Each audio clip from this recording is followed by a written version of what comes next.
Swayam Prabha. Digital India. Educated India.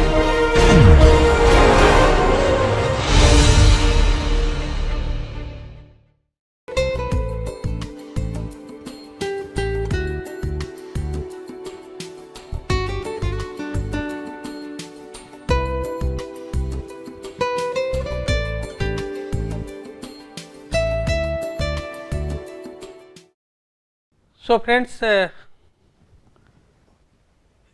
in this session we will be discussing about critical thinking and problem solving. Here we will speak about what is critical thinking and problem solving, and the process of critical thinking and problem solving, and how you can improve your critical thinking and problem solving. Coming to critical thinking, critical thinking and problem solving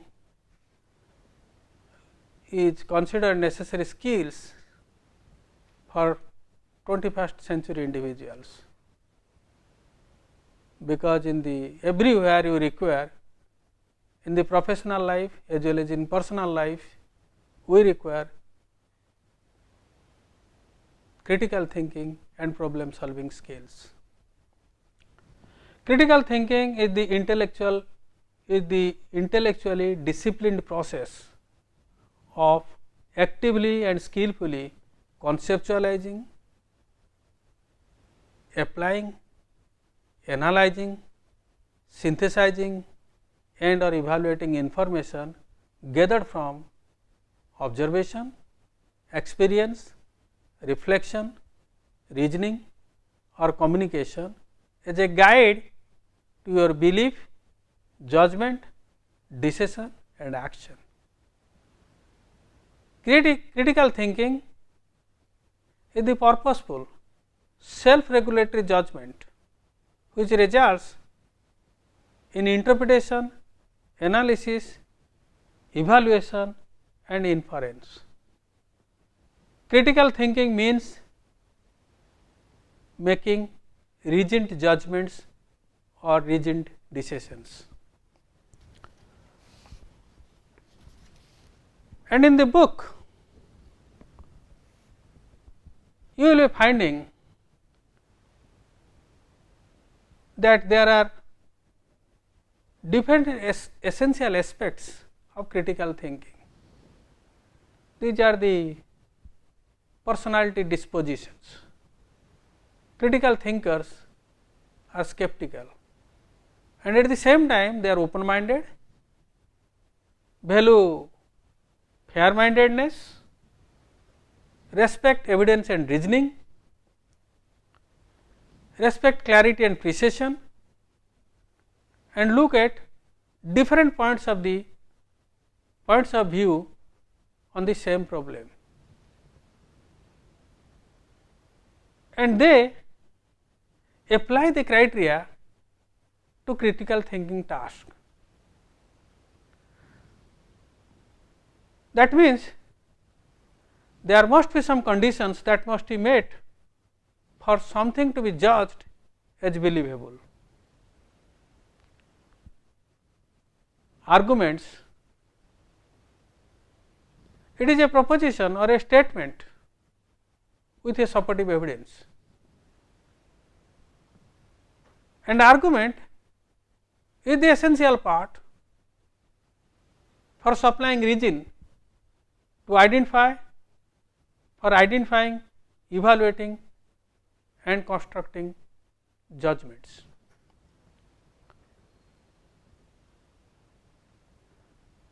And also we apply the logical reasoning to examine the relationship among different statements or data. And the critical thinker is one who accepts the multiple points of view,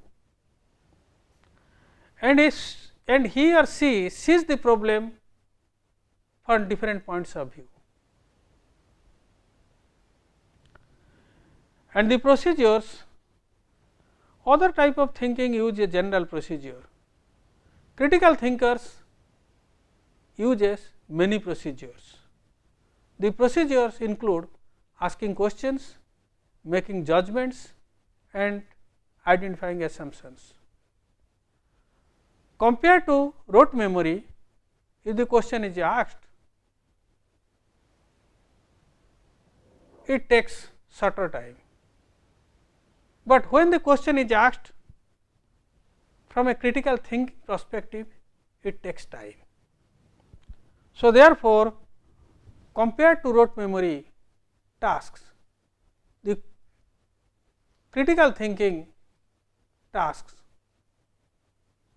takes time, takes more time.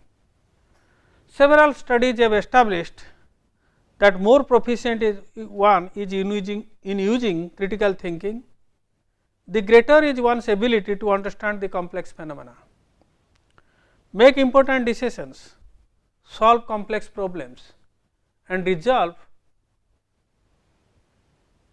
difficult issues. Studies have shown that exercising critical thinking fosters a higher level of reasoning and comprehension. Critical thinking involves critical implication, critical discussions, looking into the both positive and negative sides of the problem.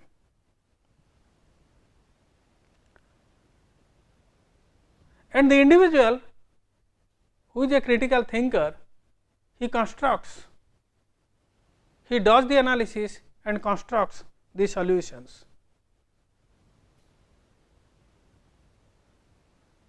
And critical thinking can be used to define a problem, take the actions towards an aim, make decisions and conduct retrospective evaluation. Suppose I give you a problem, compare the website of MIT Massachusetts with IIT Kharagpur. So, what you will do? Your job first is to gather the information, then analyze the information on the basis of the format, content, usability. Then in the process of benchmarking, you can rationalize on which aspect, which website is better or which website is lacking. And then you can finally conclude by applying the logic and reasoning that the website of a particular institute is better than that of the other. And the process of critical thinking is that it involves, we inform, first of all we collect the information and describe the particular issue, discover and explore the different possibilities, negotiate and cooperate with different aspects of the issue, then we test and revise and finally integrate and apply what makes up the critical thinking on a particular issue. Then the question comes, being a student, how you can improve your critical thinking. First is that seek out ideas, whether it is old or new, get the ideas, read books, periodicals, articles, study innovation, change, creativity, and at the same time you brainstorm, mixing with the others, what can be the possible solutions or what can be the possible decision or a judgment on that particular issue. Have discussion with others, those who are involved with the issue, because a person who experiences the issue, he has more insight on that particular issue compared to a person who does not experience that particular issue. Similarly, take action. In critical thinking, dare to be different compared to others, challenge the assumptions, be different, and at the same time be open minded and flexible. Applied ideas to every facet of your life or of your problem. Always ask, how can this be done better? Be curious and observant, just like a child. Keep on asking why. Look to the situation through the eyes of a child. Ask good questions. Constantly reflect on the issue. Who is responsible for this issue? Where is the issue is occurring? What is the issue? What are the salient features of the issue? Like these are some of the helpers you take: who, what, where, when, why, how, in order to analyze, in order to ask questions to understand the issue critically. Developed reflective thinking skills. Daydream about the situations. If this is the situation in the reality, what can be the possible solutions? And you jump between logic and imagination and wild thinking. One side there is a left brain, logical thinking; on the other side there is a imaginative, wild thinking of the right brain. You jump between the two and build your knowledge and intuition base. Learn more how to research and visualize, and find the time and place where you can think best. Thereby, you can find out a resolution for the solutions.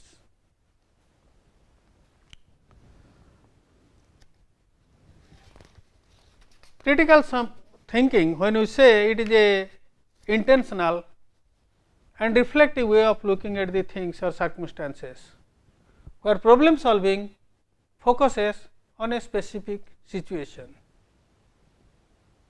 In every sphere of our life, we always face problems that needs to be solved. A problem is about a matter which is difficult to decide what to do, or about an issue where it is difficult to decide what to do. A problem is a difficult situation, or a issue, or a person, or any question or a issue involving doubt, uncertainty and difficulty, and a question need to be answered or solved. And in problem solving, there is a mental process. The mental process: find out the problem, analyze the problem, then solve the problem to overcome the obstacles, and to mark what is the best solution, in particular issue. Say we are giving a problem. First of all, you define the problem.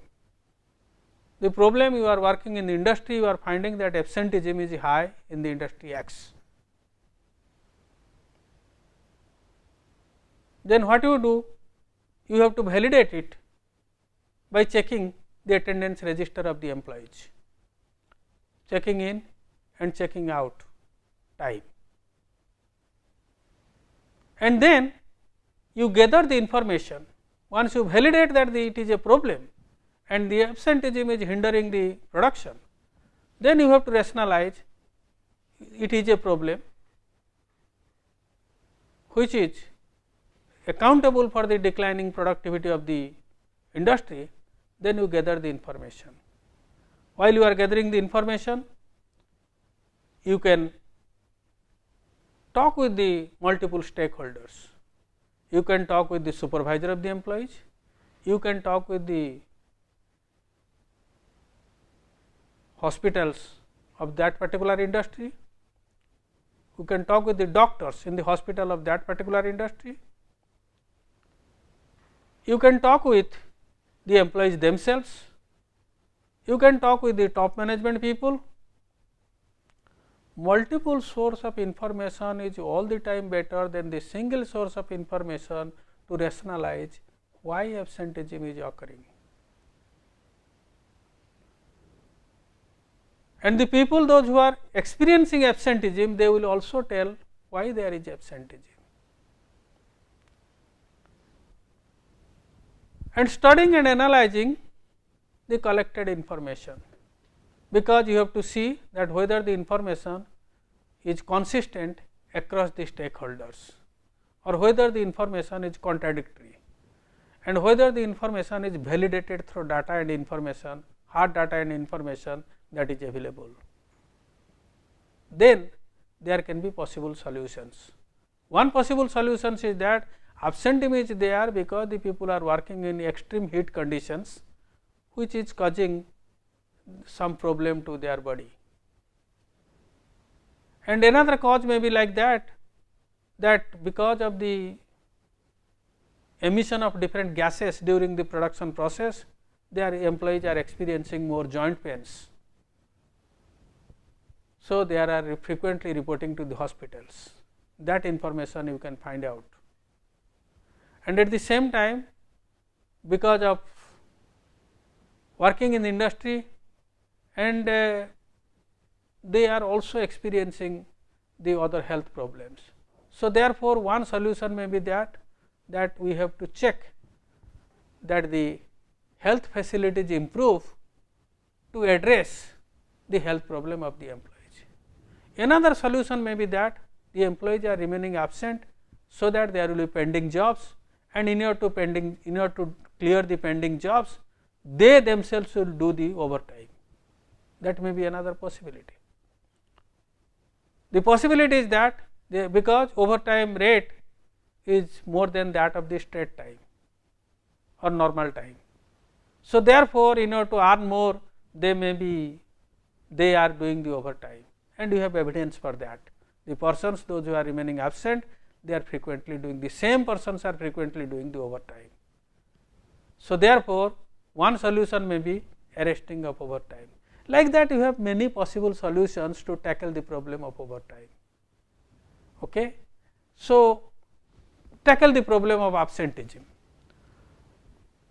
So, once you evaluate the solutions critically by taking the plus and minus of every issue, and then you think which can be a solution that can be more beneficial to the industry and less harmful to the industry X. And understanding that with information and logic, with evidence and data, you can come to a particular solutions that if we improve the health facilities in the industry, then more likely the people are there to attend their duty. There will be no failure to do this is absenteeism is basically failure to report to work is absenteeism, and then you implement the solution, execute the solutions, expand the hospital facilities, provide the health services to the employees. Then after 3 months again or 4 months, you evaluate the workability of the solutions. By implementing the solution, is the absenteeism of the employees reducing? If the answer is yes, then your solution is working well. If the answer is no, that means the solution is not appropriate, there must be some other solution to this problem. Again you start from the step 1 to the step 7, that is shown in the shown here. And in order to foster this problem solving, critical thinking and problem solving in many of the classroom situations, we need to train our students on that. So, therefore, different pedagogies are there or methods of teaching are there, through which these critical problems, critical thinking and problem solving can be taught to students. Business schools, you will find they use group discussions, case studies, simulations, structured exercises, critical incidents and controversial debates. These are some of the tools that can be used in the classrooms to foster the critical thinking and problem solving skills in them. The one important point is that critical thinkers and problem solvers are not the receiver of information, but they are the users of the information to solve the problems. Thank you.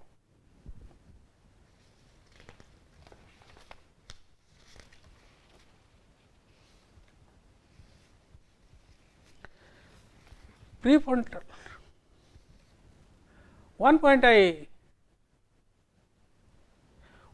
like to mention at the end, that earlier you have studied about problem solving techniques and the critical thinking tools, but here you require in problem solving and in critical thinking both left and right brain are involved. Sometimes you require logical and rational information, and other times you require intuitive and creative information. So, both the parts of the brain are involved in critical thinking and problem solving, and the different areas that are involved in different activities are shown here. Thank you.